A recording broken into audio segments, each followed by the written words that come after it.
Maligayang araw, Grade 10. Ako si Teacher Jericho, ang guro ninyo sa asignaturang Filipino. Ngayong araw na ito ay mayroon na naman tayong panibagong paksang tatalakayin at ito ang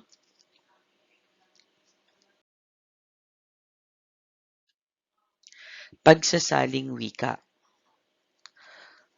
Bago ang lahat, bigyan muna natin ng pagpapakahulugan kung ano ang pagsasaling wika. Ayon kay Larson ng 1984, ito ang paglilipat ng kahulugan ng pinagmulang wika sa target na wika. Ibig sabihin, may dalawang wikang kasangkot. Sunod naman ay ayon kina Nida at Taber noong 1969. Ang pagsaling wika raw ay isang proseso ng paglilipat sa pinakamalapit na katumbas ng diwa o mensaheng nakasahad sa wikang isasalin. Sunod naman ay ayon kay Newmark ng 1988. Ang pagsasaling wika ay isang gawaing bumubuo ng pagtatangkang palitan ang isang nakasulat na mensahe sa isang wika ng gayon ding mensahe sa ibang wika.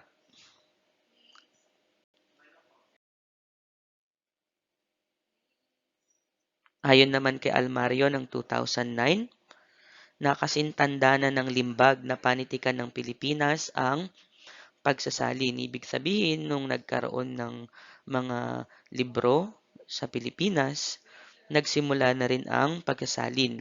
Nagsimula itong magkaroon ng hugis ng ilimbag ang doktrina Kristiyana noong 1593.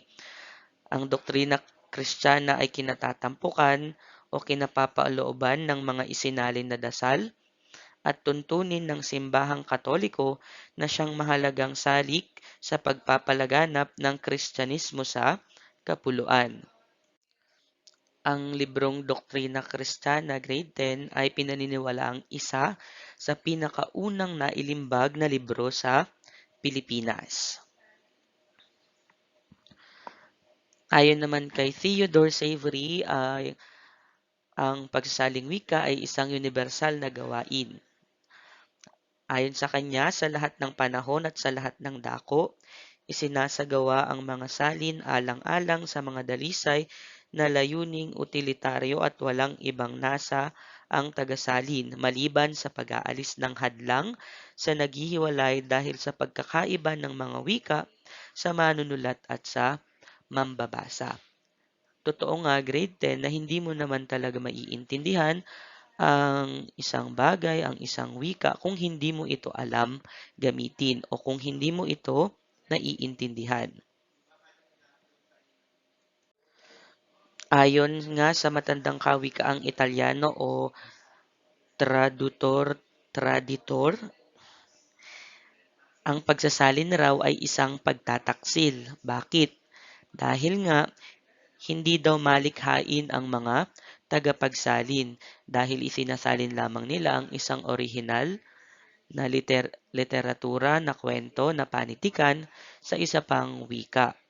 Kaya mababa lamang ang bayad sa mga tagapagsalin.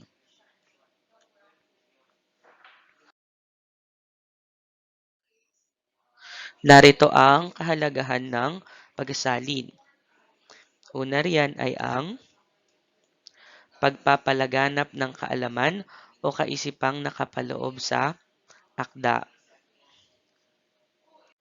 Dahil nga ibang tao hindi naiintindihan ang wika ng iba, may hirapan silang alamin o intindihin kung ano ang kaisipang nakapaloob sa akda. Sa pamamagitan ng pagsasalin grade 10, malalaman nila ito dahil maiintindihan na nila ang wikang ginamit sa isang akda. Sunod ay ang pagbibigay liwanag sa kasaysayan at kultura ng ibang bansa o panahon. Sa pamamagitan ng pagsasalin, naiintindihan natin ang kultura ng ibang bansa. Mas lubos nating nakikilala ang kanilang kasaysayan at mga iba't ibang panahon. Maaaring tayo ay magkakaiba ng kasaysayan at kultura, ngunit sa pamamagitan ng pagsasalin, maiintindihan natin ang kultura at kasaysayan nila. Ikatlo ay ang pagpapakilala sa mga bagong mambabasa ng isang akdang itinuturing na makabuluhan ng isa o ilang tao. Dito naman, grade 10, kung ang isang akda ay itinuturing na makabuluhan ng isang tao o ilang tao, ngunit nakasulat ito sa ibang wika o sa ibang dialekto, sa pamamagitan ng pagsasalin, maiintindihan ito ng ibang tao. Sa pamamagitan nito, maaari nilang ma-absorb, makuha kung ano yung kaisipan o aral na nakapaloob sa isang akda na maaaring makatulong sa kanilang pang-araw-araw na pamumuhay. Ikaapat ay higit na nakakaunawaan at nagkakadamahan ng kanilang interaksyon ng dalawa o higit pang bansa dahil sa pagsasalin.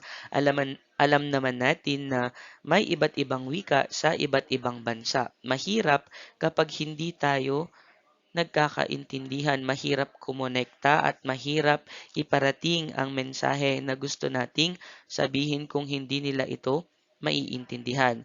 Maaaring magkaroon pa ng alitan kapag hindi nagkaintindihan ang dalawang bansa.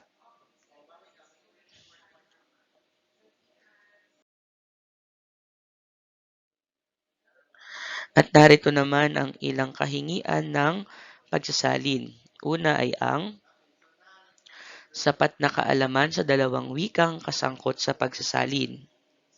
Mahalagang maalam sa simulang wika at tunguhang wika ang isang taong ibig magsalin. Ano nga bang ibig sabihin ng simulaang wika? Ang simulaang wika, ito yung orihinal na wika na ginamit sa pagsulat ng isang akda. At ang tunguhang wika naman, ito ay ang target na wika ng mambabasa upang isalin yung akda. Ang ibig sabihin, kung ang orihinal na akda ay nakasulat sa Ingles at ibig mong isalin sa wikang Filipino, marapat lamang na marunong ka at mataas ka sa dalawang wikang nabanggit. Okay, kailangan maalam ka sa wikang Ingles at kailangan maalam ka rin sa wikang Filipino, dahil kung hindi ka maalam o wala kang sapat na kaalaman sa dalawang wikang ito, maaari kang magkamali sa pagsasalin at maging mali ang mensaheng nais iparating ng isinalin mong akda. Mahalagang isaisip na ang kakarampot na kaalaman, grade 10, o kaunting kaalaman sa dalawang wikang kasangkot sa pagsasalin ay mapanganib. Dahil nga kapag namali ang iyong pagsasalin, maaring mali ang maintindihan ng mga taong magbabasa nito. Maaring maiba ang tunay na kahulugan ng akda o teksto na ibig mong isalin kapag hindi ka maalam sa mga wika. Ikalawa, sapat na kaalaman sa gramatika ng dalawang wikang kasangkot sa pagsasalin. Grade 10, tatandaan na ang bawat wika ay may kanya-kanyang gramatika. Halimbawa na lamang, iba ang gramatika ng wikang Ingles sa gramatika ng wikang Filipino. Ang sino mang ibig magsalin ay marapat lamang na maalam sa gramatika ng dalawang wikang kasangkot. Bakit? Dahil maraming tao ang makakabasa nito. Maaaring yung iba may mataas na pinag-aralan, maaari kanilang i-bash dahil mali ang gamit mo ng ganito, mali ang gamit mo ng bantas, maliliit at malalaking titik. Ang kaalaman sa gramatika ng dalawang wikang kasangkot ay nagbubunsod o nagbubunga ng matagumpay na pagsasalin, sapagkat sa pamamagitan nito na ipahahatid ang tunay na diwa ng isinasalin, nagagamit ng wasto ang mga salita, nabubuo ng wasto ang mga pahayag. Ikatlo ay ang sapat na kaalaman sa pampanitikang paraan ng pagpapahayag. magkaibang pampanitikang paraan ng pagpapahayag sa pagpapahayag na ginagamit sa pang-araw-araw. Grade 10. Kapag sinabi nating pampanitikang paraan ng pagpapahayag, ibig sabihin nangangailangan ito ng mataas na uri ng mga salita at mataas na kalidad ng mga salita. Hindi sapat na ang tagasalin ay marunong lamang sa wikang kasangkot at sa gramatika nito. Dapat taglay rin niya ang kakayahang magpahayag sa pampanitikang paraan. Kaya naman sinasabing ang isang akdang patula, halimbawa, ay mahusay na maisasalin ng isang mambeberso o mahilig ding tumula. Dahil nga kapag ikaw ay maalam sa pampanitikang paraan ng pagpapahayag, mas maganda ang pagde-deliver mo or pagsasalin mo ng isang akda. Ikaapat ay sapat na kaalaman sa paksang isasalin. Marapat na alamin ng tagapagsalin ang paksa ng kanyang isinasalin. Siyempre, kapag hindi mo alam yung paksa o tungkol saan yung sinasalin mo, mahihirapan ka. Higit na magiging madulas at mahusay ang pagsasalin ng isang akda ukol sa halimbawa sa pagsasaka, kung ang tagapagsalin ay may kaalaman sa pagsasaka. Halimbawa, magsasalin ka ng isang akda tungkol sa pagsasaka, ngunit hindi ka naman magsasaka, ikaw ay isang karpentero, mahihirapan ka talaga dahil hindi mo naman alam yung mga ginamit na terminolohiya sa akda dahil hindi ka nga magsasaka. Ikalima naman ay ang sapat na kaalaman sa kultura ng dalawang bansang kaugnay sa pagsasalin. So, sa pagsasalin grade 10, higit na maipahahayag ang tunay na nilalaman nito kung alam ng tagapagsalin ang kulturang kasangkot sa kanyang isasalin. Bakit nga ba kailangang alamin o may kaalaman ang nagsasalin sa kultura ng dalawang bansa? Dahil nga magkaiba ang kultura ng bawat bansa. Maaring sa bansang ito, payag sila o maganda o katanggap-tanggap ang gawain, ang isang gawain para sa kanila at sa isang kultura ay hindi.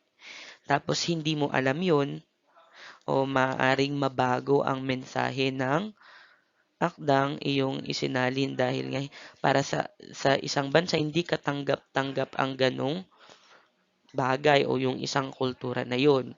So, mahirap nilang intindihin yun kung hindi mo ipapamulat sa kanila. Paano mo ba maipapamulat sa kanila ang kultura ng ibang bansa? Simple lang, dapat ikaw ay may kaalaman din sa kanilang kultura. O kaya naman, mahalagang ang isang tagapagsalin ay magsasaliksik upang magkaroon ng ibayo o karagdagang kaalaman pa sa kanyang mga isinasalin.